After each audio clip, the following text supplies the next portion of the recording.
Hey guys, welcome back to the Farmer & Sons Garage channel.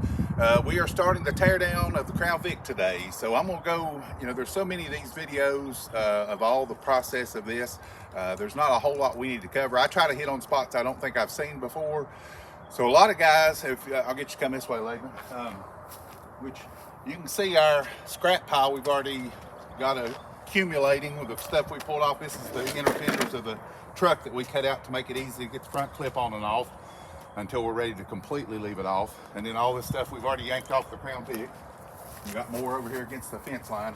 But what we're gonna do, and of course most people will show you this on their videos, since we're doing the full frame swap, we try to keep as much of the Crown Vic stuff intact as we can, as far as all the wiring, all that stuff.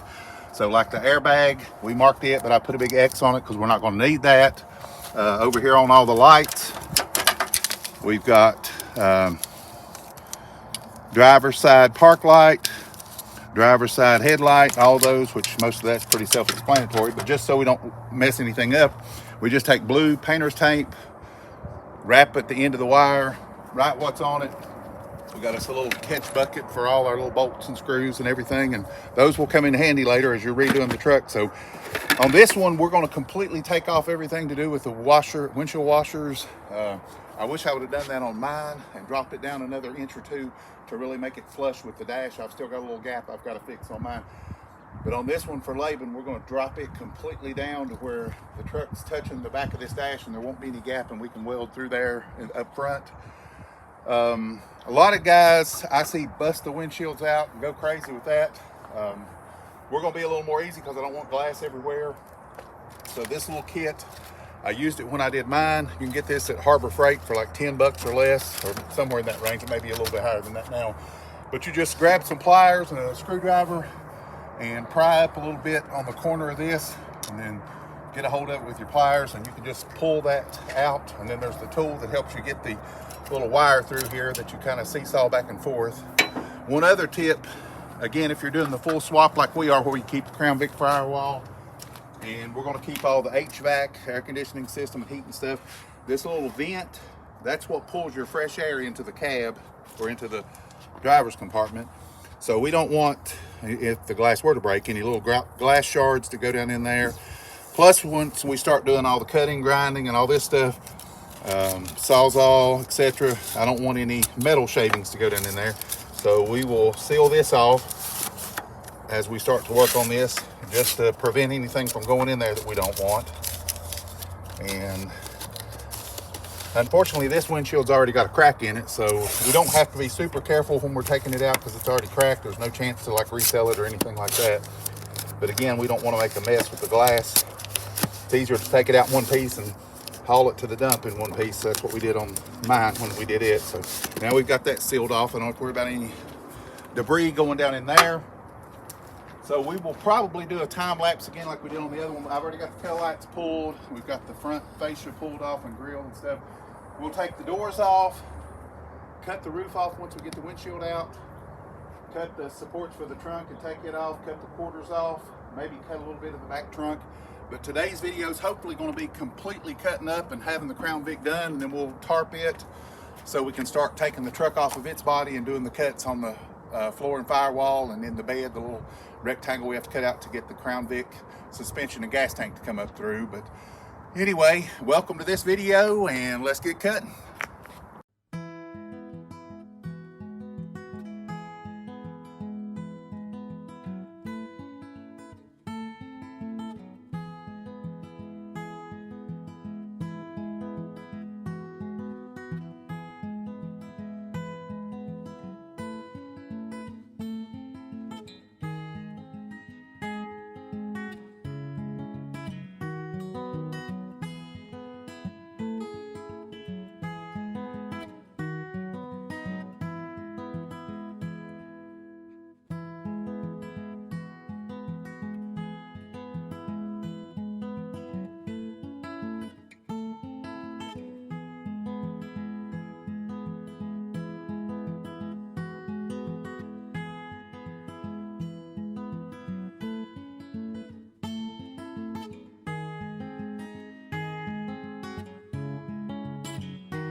All right, so that's going to wrap up this episode. This will be episode number 4, and we'll finish this one up.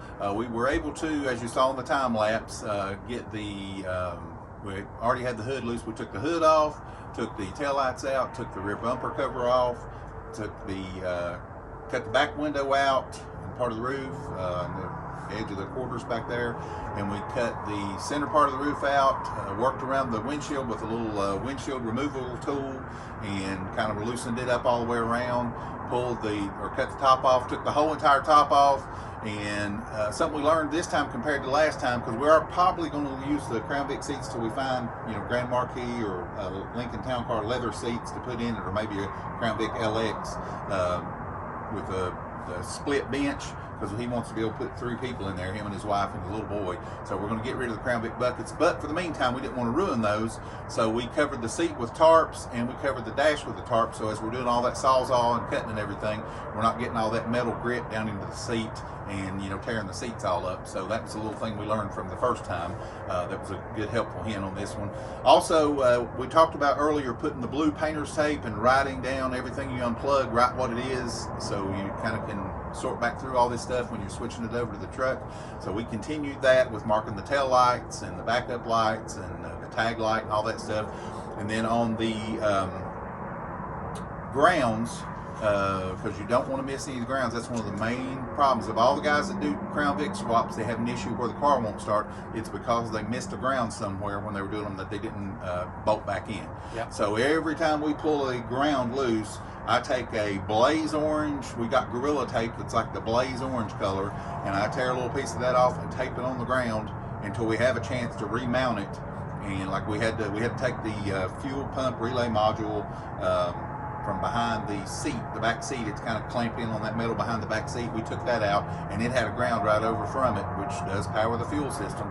So we tried it once with that unhooked, and it would not start because it wasn't priming the fuel pump.